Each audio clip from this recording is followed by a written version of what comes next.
Siku ya leo nazungumzia majeraha ya nafsi katika mahusiano au ndoa.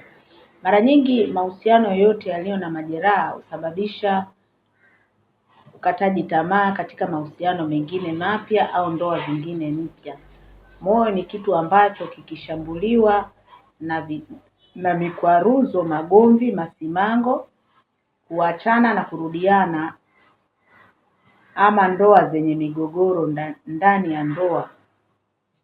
Mahusiano yoyote huhusisha mwili na akili, husababisha magonjwa mengi, kukatisha tamaa.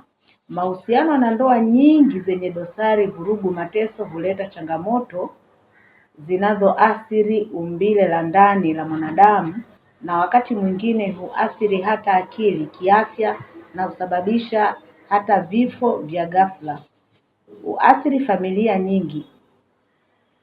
Iwapo una majeraha mengi ya nafsi, huleta hasira ambazo husababisha magonjwa mengi. Ili uweze kumudu kukwepa magonjwa ya moyo, vidonda vya tumbo na mengineo, ya kupasa utulie kwa muda bila kukurupuka kuanzisha mahusiano mapya. Usihangaishe kwa nafsi yako kuanzisha mahusiano mapya. Kaa utulie, huenda ukaenda kuongeza tatizo juu ya tatizo. Kama unaweza jichanganye kwenye shughuli yako au kwa wenzako ili uweze kupata kitu cha kukusaidia au uweze kushaurika, au unaweza kupata matatizo makubwa ukikimbilia kulia unapopata vikwazo kwenye mapenzi au kwenye ndoa yako. Kusononeka au kuendekeza hasira na visasi, utajiongezea matatizo ya kujipa vifungo katika maisha yako au viapo. Kuna baadhi ya watu wakiachana wanatoa viapo vya kutokurudiana. Mimi siwezi kumrudia yule mtu hata siku moja. Ikatokea mtu huyo umemrudia na ulitoa kiapo cha kutokumrudia, tayari umeshajisababishia matatizo katika mahusiano yako hayo unayoyarudia. Kwa hiyo jiepushe na kutoa viapo ambavyo ni vya kujiapiza kutorudi kwenye ndoa yako ulioachika au mahusiano yako, kwa sababu unapokuja kurudi kuna vifungo huwa vinafanyika kuweza kuathiri yale mahusiano yenu tena mapya ambayo mnatarajia kuyaanzisha.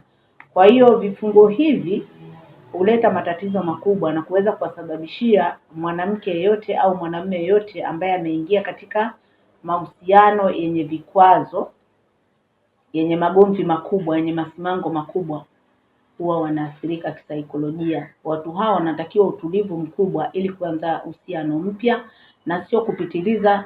Ukishaachana na huyu unaenda kuunga kwa mtu mwingine, kwa sababu utaenda kukutana na mtu ambaye mwenye majeraha makubwa na hawezi, au moyo wake hauwezi kuachana na yale majeraha hata ufanye nini. Kwa hiyo unaweza ukajikuta mnaanzisha uhusiano na hatimaye mnaingia kwenye magomvi makubwa zaidi ya yale uliotoka, ukasababisha matatizo katika familia. Haya misongo ya mawazo na matatizo kama haya mara nyingi yamekuwa yakisababisha mauaji au matukio makubwa ya kijamii ambayo yanasababishwa na msongo wa mawazo ya watu walioachwa kwenye majeraha makubwa na wanaoanzisha mahusiano haraka. Kwa hiyo unachoshauriwa ni kutulia na kuweza kuchunguza zaidi, kuponyesha majeraha yako na si kuendeleza kushinikiza kuwaza jambo lililopita, kwa sababu mambo haya mara nyingi yameleta msongo wa mawazo, magonjwa ya afya ya akili na mambo mbalimbali. Yanasababisha hata mtu anaweza kupata ajali anapotembea barabarani, na unashauriwa ukae utulie ukishakutana na matukio kama haya.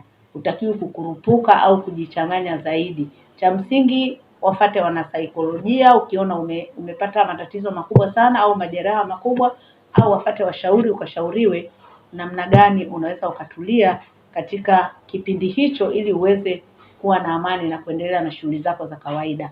Mimi si mwingine, ni Mnaji Kulsumu. Nilikuwa nikiongelea majeraha ya nafsi katika mahusiano au ndoa ambayo yanawakumba watu katika misukosuko. Kuna watu wengine wanakimbia ndoa zao. Kuna watu wengine wanakimbia watoto. Watu kama hao anakuja kurudi anakuta watoto labda wameshakuwa wakubwa. Wale watoto wake tena wanageuka wanakuwa maadui zake. Ndugu wa mwanamume, kama wewe ni mwanamke uliwakimbia watoto, wewe tena unakuwa ni adui. Huwezi kusameheka. watoto wanakuwa wamelishwa sumu, hawezi wakampenda baba wala mama. Kuna baadhi ya watoto katika jamii zetu wanakumbana na majeraha ya wazazi, yanawapata na wao kisaikolojia, wanashindwa kusoma, kufaulu vizuri, wanashindwa kuwa karibu na wazazi wao wa kike au wa kiume pindi wazazi hao wanapoingia katika mitihani hiyo. Mimi si mwingine, ni Mnaji Mkurutumu.